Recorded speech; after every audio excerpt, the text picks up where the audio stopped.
Vou começar com o professor Rodrigo Prando, uma alegria em revê-lo, já participamos de vários programas juntos.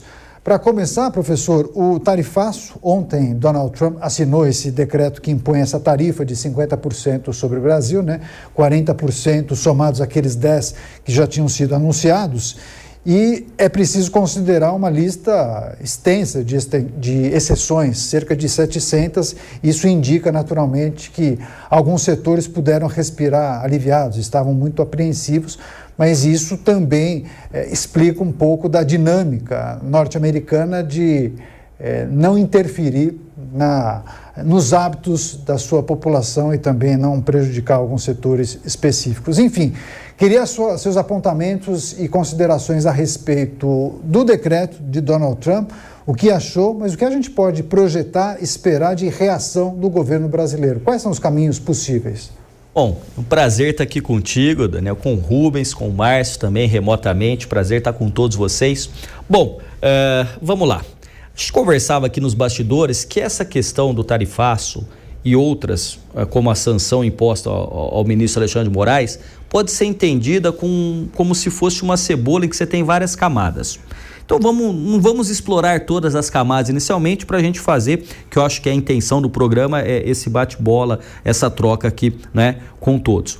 Mas, primeiro, um tarifaço, Vamos lembrar que tem uma carta enviada por Donald Trump, primeiro divulgada nas redes sociais, e essa carta, ela parte de uma premissa que a gente poderia tranquilamente chamar de fake news. Qual? Dizendo que o Brasil levaria vantagem em relação aos Estados Unidos nessa relação comercial. E os próprios dados do governo americano indicam que os norte-americanos, Estados Unidos, são superavitários.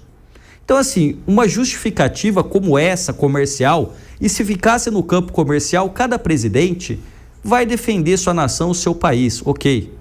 Mas logo depois, o presidente Trump conecta, ele faz essa conexão, ninguém fez, ele fez, dizendo que as tarifas seriam uma retaliação por conta de um movimento da justiça brasileira que, nesse momento, como nós sabemos, no Supremo Tribunal Federal, um julgamento do ex-presidente Jair Bolsonaro, chamando isso de caça às bruxas. E depois o porta-voz, ontem, salvo o melhor juízo, Daniel, repetiu o termo caça às bruxas. Então, assim, o Trump, ele tem uma lógica, e populistas costumam ter uma lógica, que é sempre de misturar as coisas, os fatos misturados com aquilo que não é fato, que são fake news.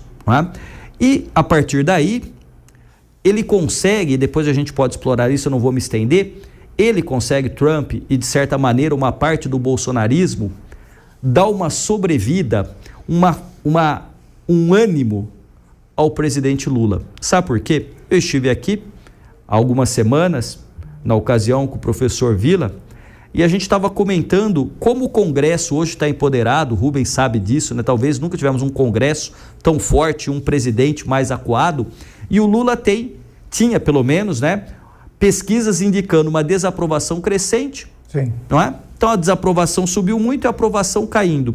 E de repente a gente tem uma inversão interna.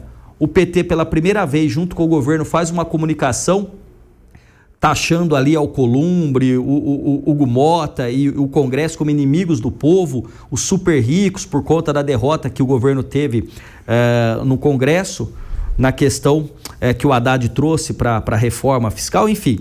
Tudo isso deixou o governo internamente um pouco melhor. Aí vem Trump e o bolsonarismo e dá esse presente.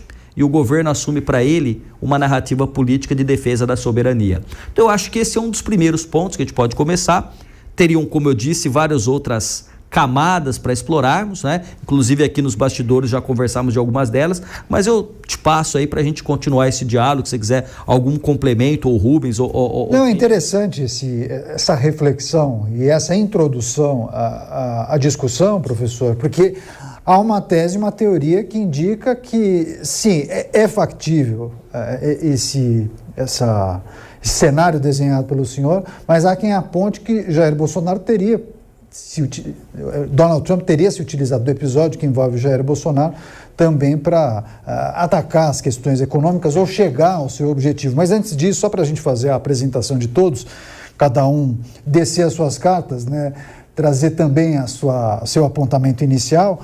Você, o Rubens Figueiredo, cientista político, já participou de vários programas aqui da Jovem Pan News. Queria a sua análise sobre o decreto assinado e apresentado no dia de ontem, mas que o senhor refletisse sobre as motivações dos Estados Unidos que vão além das questões comerciais e tarifárias, né? Bom, boa noite, Rodrigo, Daniel, Márcio. Eu fiz uma brincadeira outro dia assim, ó. Os Estados Unidos são como um Doberman. E o Doberman tá lá e o Brasil é um chihuahua, né? O Brasil é um protozoário no cenário internacional do ponto de vista de trocas comerciais. 1,3% do que se transfere comercialmente entre os países no mundo. Então, é muito pequeno e essa iniciativa do presidente Trump é desproporcional ao tamanho que o Brasil tem. Então, tá lá o Doberman e o Chihuahua fica falando. Né, porque os BRICS têm que acabar com o dólar como moeda de troca. O capitalismo explora o homem, o Trump brigou com Harvard. E fica ali perturbando o Doberman, e o Doberman mostrou seus dentes. A gente tem que entender, a gente estava brincando aqui, tem uma música do Chico Buarque que é Deixa a Menina, né? Então ele fala para deixar a menina, só que a menina é namorada do outro, né? Então ser liberal com a mulher dos outros é fácil. E o Brasil é um país hiper fechado. O Brasil é das maiores economias do mundo, é que tem a maior tarifa. Então, os dois estão errados, né? O Trump está errado, mas o Brasil também tem um histórico aí de fechamento da economia, de sobretaxação e de barreiras não tarifárias, né? A burocracia brasileira é mundialmente famosa. Pois é, Rubens, depois eu quero, inclusive, pedir a sua análise sobre o papel do presidente da República, que concedeu essa semana uma entrevista ao New York Times, falou uma porção de coisas, segundo as informações, repercussões muito negativas dentro da Casa Branca, enfim. Será que o presidente brasileiro está falando demais?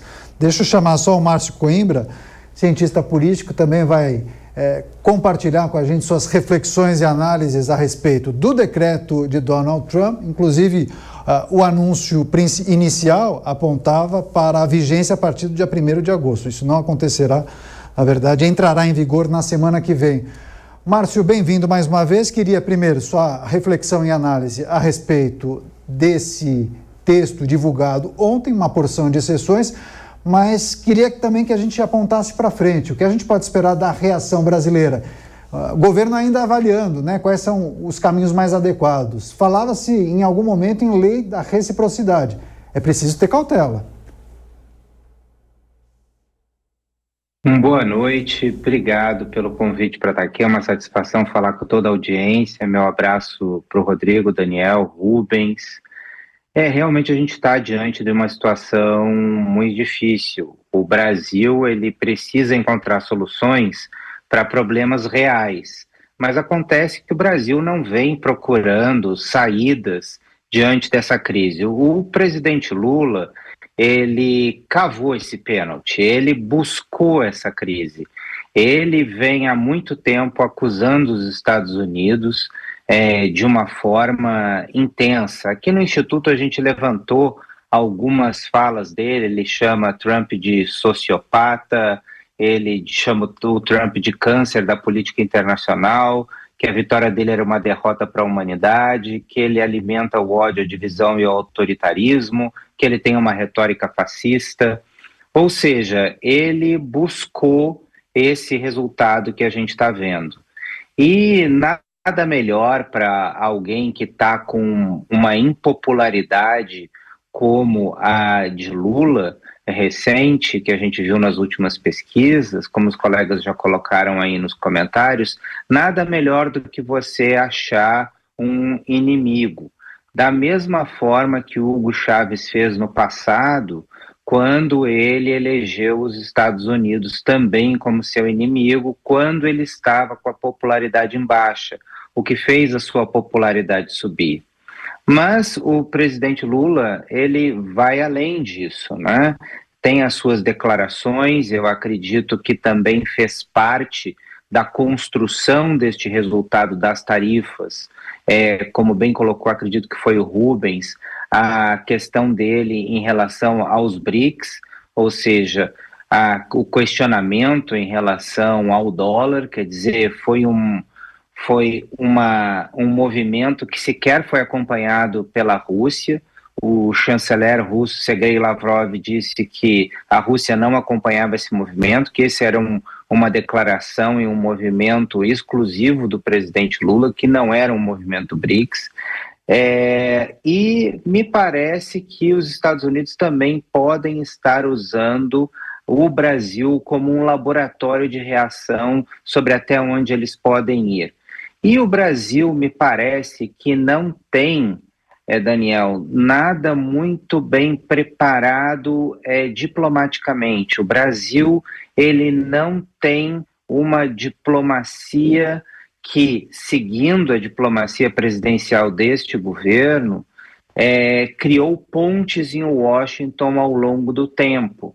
E me pareceu que isso ficou bem explícito agora, que a nossa embaixadora lá em Washington não consegue manter reuniões de alto nível com ninguém da administração republicana, que os nossos senadores que viajaram para lá viajaram sem agenda, viajaram sem ninguém que abrisse portas para eles lá, e que os empresários estão dependendo muito mais da diplomacia corporativa feita pelos escritórios do que efetivamente pela nossa diplomacia oficial feita pelo Itamaraty. Pois é, bons apontamentos, e de fato nós trouxemos, inclusive, várias reflexões a respeito dessa dificuldade.